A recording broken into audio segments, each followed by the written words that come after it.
मैं शमशेर खान शाह आचार्य गणित राजकीय कन्या महाविद्यालय चौमू। आज है किसी फलन f(x) के समान दूरी वाले पद जिनमें एक या ज़्यादा पद अज्ञात हों।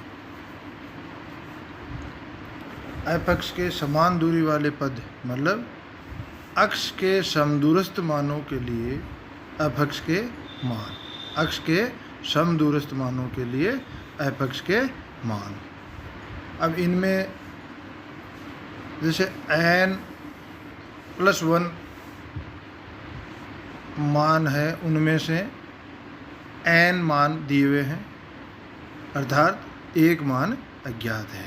मतलब n+1 मानों में से एक n मान दिए हुए हैं, मतलब f(x) के n मान दिए हुए हैं, बीच में से एक अक्ष के f(x) का मान अज्ञात हो। मतलब f(x) के n+1 मानों में से n मान दिए हुए हैं, अर्थात एक मान अज्ञात है। चूँकि f(x) के n मान दिए हुए हैं, अतः इन आंकड़ों को अक्ष के n-1 कोटि के बहुपद के रूप में व्यक्त किया जा सकता है। f(x) के n मान दिए हुए हैं, तो f(x) को इन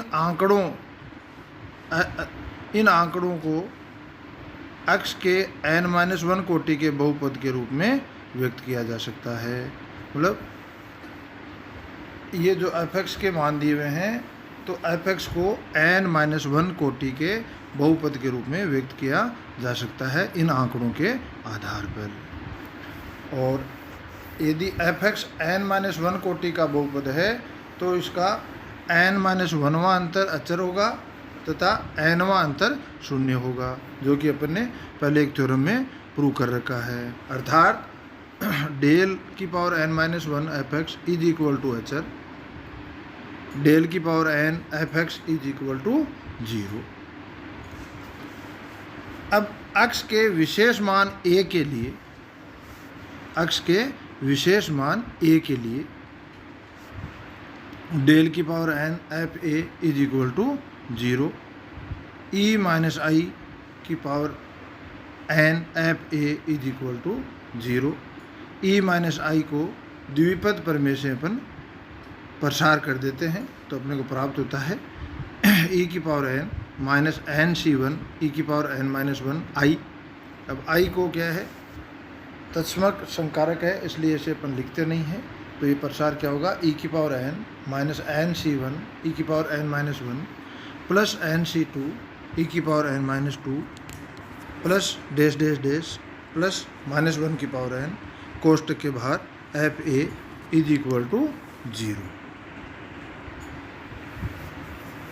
f(a) को e के साथ लेते हैं, तो अगला पद आ जाएगा e की power n f(a) minus nc1 e की power n-1 f(a) plus nc2 e की power n-2 f(a) minus dash dash dash plus -1 की power n f(a) is equal to 0। और e की पावर n f(a) को अपन क्या लिख सकते हैं, f(a) प्लस nh। तो इसे अपन अगर लिखें तो अगला पद आ जाएगा f(a) plus nh minus nc1 f(a) plus n-1h plus nc2 f(a) plus n-2h minus dash dash dash plus -1 की power n f(a) is equal to 0। इससे हम f(x) का अज्ञात मान,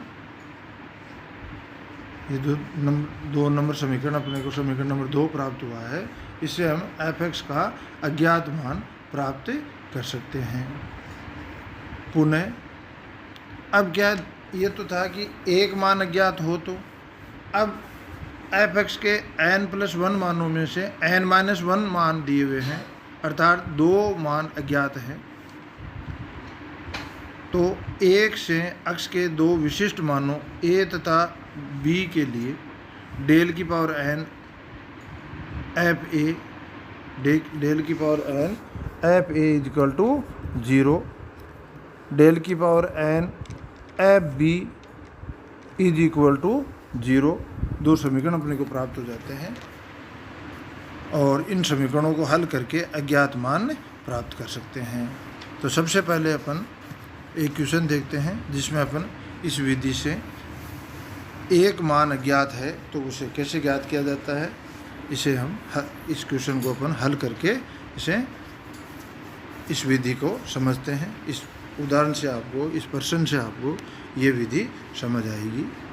दिया हुआ है log 100 is equal to 2, log 101 is equal to 2.0043, log 103 is equal to 2.0128, log 104 is equal to 2.0170 और बीच में log 102 का मान ज्ञात करना है, मतलब ये अज्ञात है।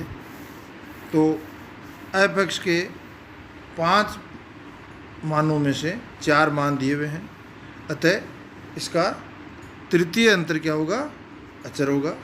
इसका तृतीय अंतर अचर होगा तथा चतुर्थ अंतर शून्य हो जाता है, जो कि अपने इस विधि में पढ़ा है कि n+1 मानों में से यदि n मान दिए हुए हैं तो इसे अपन फलन को क्या है n-1 कोटि का बहुपद के रूप में व्यक्त कर सकते हैं, जो अपन ने पढ़ा। तो n+1 मान दिए हुए हैं तो n-1 कोटि का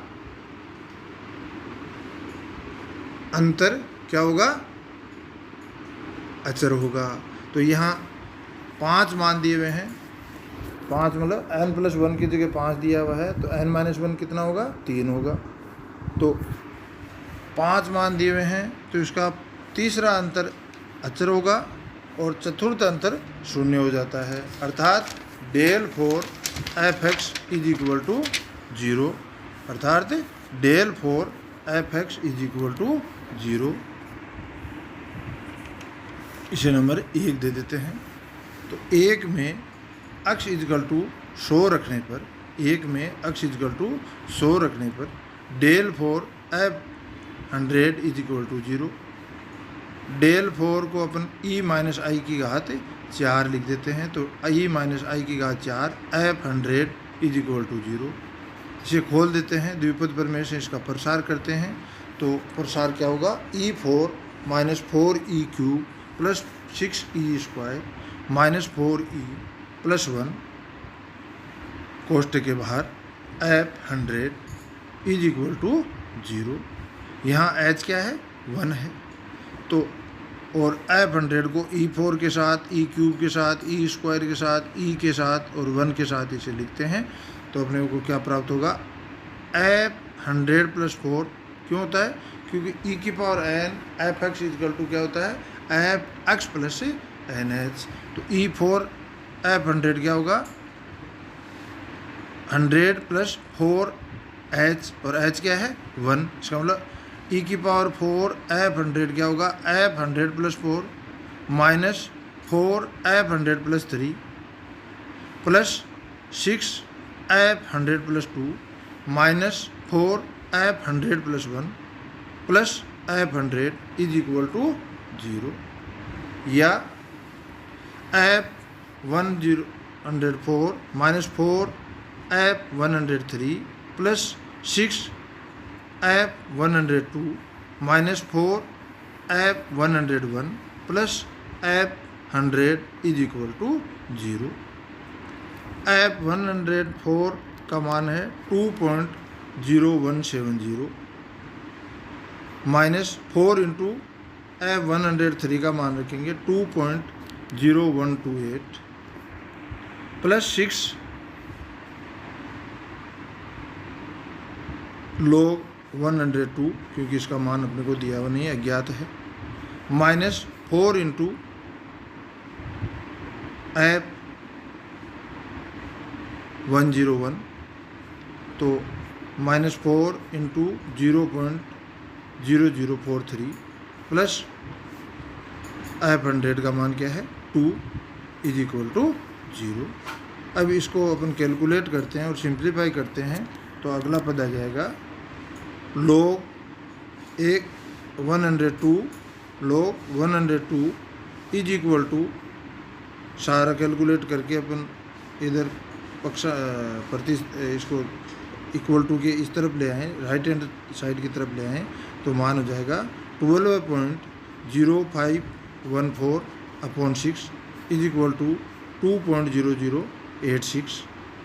तो ये हो गया log 102 का मान क्या होगा 2.0086।